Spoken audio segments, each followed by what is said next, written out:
بسم الله الرحمن الرحيم. مجددا مشاهدينا الافاضل اينما كنتم، مرحبا اهلا وسهلا الى ملعب الراحل ميلود هتفي هنالك في وهران، مباراة الجزائر النيجر نصف نهائي كاس افريقيا للاعبين المحليين في حضور جماهيري غفير. طبعا هذه هي تشكيلة منتخب النيجر الذي يلعب بجيبو في حراسة المرمى. غرب عبد الناصر سيكون على الجهة اليمنى، ابراهيم جيبو على الجهة اليسرى، سولاي وكاتاكوري في وسط الدفاع، البون عبد القادر ابو بكر وسيني، بنيامين موسى رفقة عبد العزيز ابراهيم وبوبكر اينيكوي. طبعا لما تسمعوا اسماء مثل هذه يجب ان نذكركم بان النيجر غالبيتهم طبعا مسلمين. هي جمهوريه واحدة من جارات الجزائر، طبعا عاصمتها نيامي تقع في قلب الصحراء الكبرى. يعتبر الدين الاسلامي فيها هو الديانه الاكثر في النيجر. يتكلمون اللغه الفرنسيه. استقلوا في سنه 1956 عندما قررت فرنسا اعاده في هيكل مستعمراتها التي منحتها الاستقلال طبعا لتتفرغ للجزائر فقط. هناك الكثير من البلدان الافريقيه التي كانت مستعمره فرنسيه اعطت لها فرنسا الاستقلال، كانت حمايه وكانت احتلال لكي تتفرغ للجزائر. منتخب الجزائر يلعب اليوم بفريد شعال في مكان قندوز المعاقب في حراسه المرمى، بالخيتر مع كداد وبالعيد، بالاضافه الى عبد اللاوي، حسام الدين ميريزيك، احمد قندوسي، زكريا رموز المدينة. أما كلمة الباهية فتعني الجميلة، كم هي جميلة مدينة وهران. ضربة محيوس، مزيان يرفع الكرة خطيرة راسية والحارس انه غالبية اللاعبين منتخب النيجر يلعبون في المنتخب في بداية المباراة. كرة بعيدة، عبد اللاوي بالراس لم يقدر خروج هنا. تنظيم المباريات في مختلف مدن الجزائر 1968 يعني غدا الذكرى. او يلعب لي بالخيتر على الجهة اليمنى، كرة جول كرة جول كرة جول كرة جول الراسية رسميا الى النادي الاهلي. كرة بعيدة، كل من قلاع الكرة الافريقية والعربية في فريق. ميريزيك يطلبها محيوس، راي تسلل يا مزيان، تسلل يا مزيان،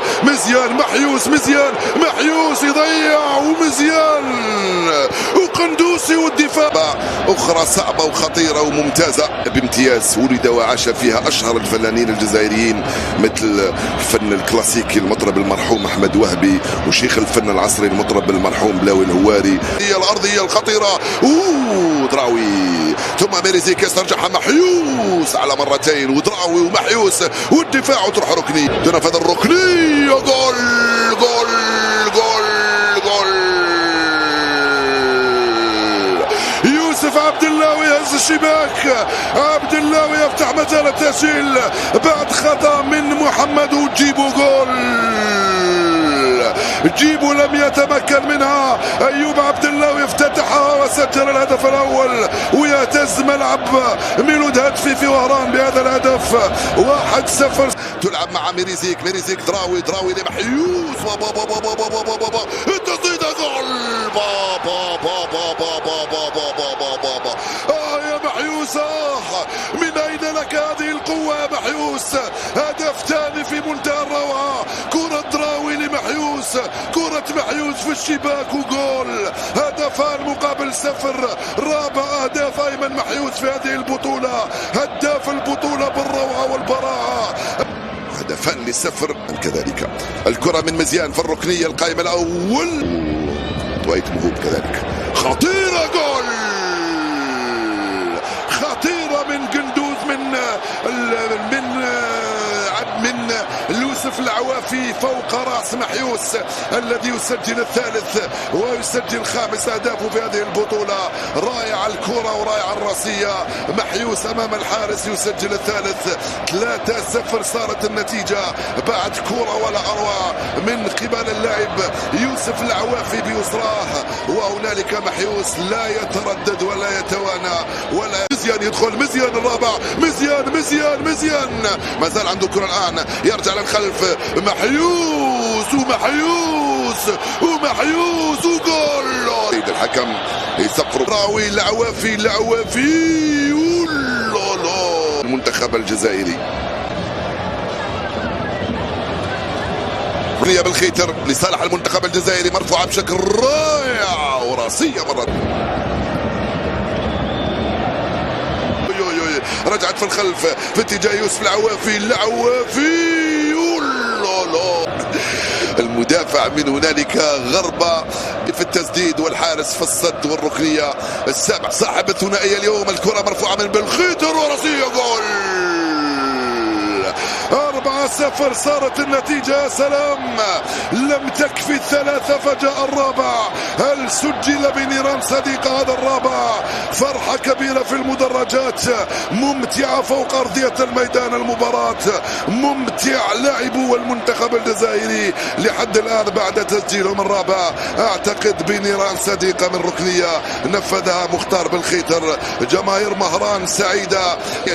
مزيان للعوافي، كرة خطيرة. العوافي اوه يا دراوي، كانت رائعة كرة دراوي. وهران الثاني الذي يتسع لأكثر من 40,000 متفرج، وانطلق على الجهة اليسرى عن طريق العوافي عرضية عن ملعب 19 جوان بوهران، قريب جدا من هذا الملعب. يتسع لأكثر شهيد أحمد زبانة، أحد أشهر مقاتلي حرب جبهة اليسرى. كرة ممتازة لمزيان والعوافي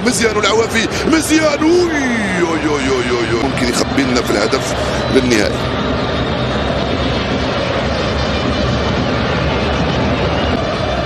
رجعت للخلف مزيان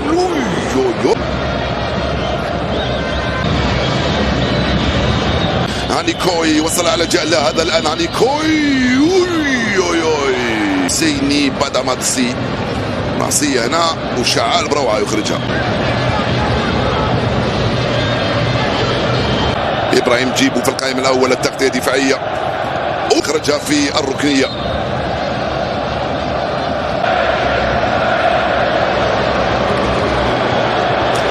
مزيان انطلق على الجهة اليسرى، يزيد في السرعة مزيان ليوسف العوافي العرضية مزيان.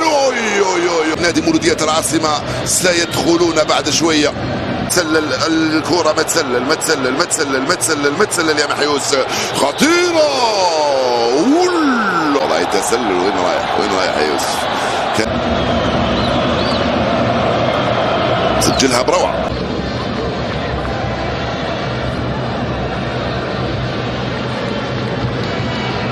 وضع التسلل كانت هنا واضحة من قبل محيوس في الكرة الماضية. بالخيتر، يدخل بالخيتر من العمق، يواصل ممتازة منه، محاولة التسوي.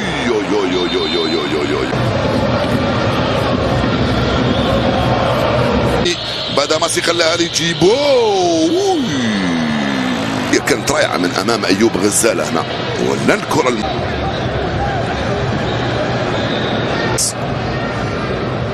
والالتزام والانضباط في اللعب امام جمهور.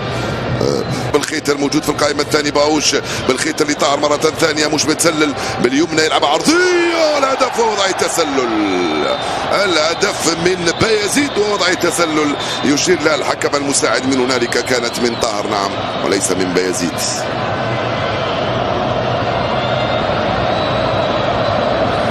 استنى نشوف الجماعه في الغرفه المظلمه هنالك. قالوا له تعال. جول 5-0 صارت النتيجة. الجماعة تحتسب الهدف الذي سيكون كبير جدا نعم في اليوم السبت المقبل في 8 المكرمة مع المباراة النهائية التي ستجمع الجزائر أمام مدغشقر أو أمام